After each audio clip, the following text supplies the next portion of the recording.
Bonjour à tous. Alors, comment ne pas être trop surexcité au micro et articuler correctement? Eh bien, déjà, il faut savoir qu'il existe des exercices de diction pour bien articuler, ou bien vous pouvez vous rapprocher de quelques spécialistes qui vous donneront des conseils à ce propos. Beaucoup de personnes ont l'habitude, en fait, dès qu'elles sont au micro, de vouloir impressionner, trop en faire.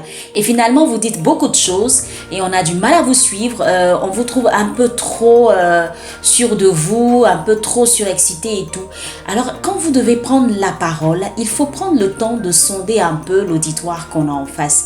Et bien, si ce sont des personnes qui sont très posées, il faut alors poser le jeu. Cela dépend de la circonstance en fait.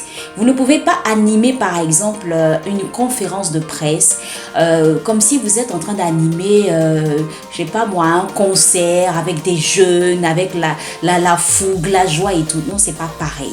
Donc, en fonction de l'événement, en fonction de l'auditoire, vous devez savoir comment vous exprimer et si cela nécessite qu'il y ait beaucoup de vie dans ce que vous allez dire ou si cela nécessite que vous puissiez poser carrément le jeu lorsque vous devez prendre la parole. Quand vous devez prendre la parole, il faut prendre le temps de se calmer. Il y a des personnes, dès qu'elles sont au micro, elles sont comme ça. On a du mal à les maîtriser. En fait, il y a des personnes qui ont le trac, qui sont timides. Il y a des personnes qui ont le trac et à force d'avoir le stress, on panique un peu et puis on dit tout et en même temps, on ne dit rien.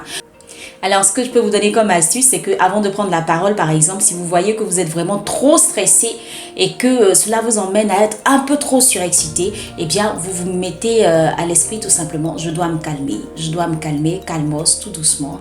Voilà, vous prenez votre souffle, vous prenez le temps de bien respirer et vous allez pouvoir affronter le public et puis commencer votre animation tout simplement. Voilà les quelques astuces que je peux vous donner. Il faut vraiment faire très attention lorsque vous devez prendre la parole.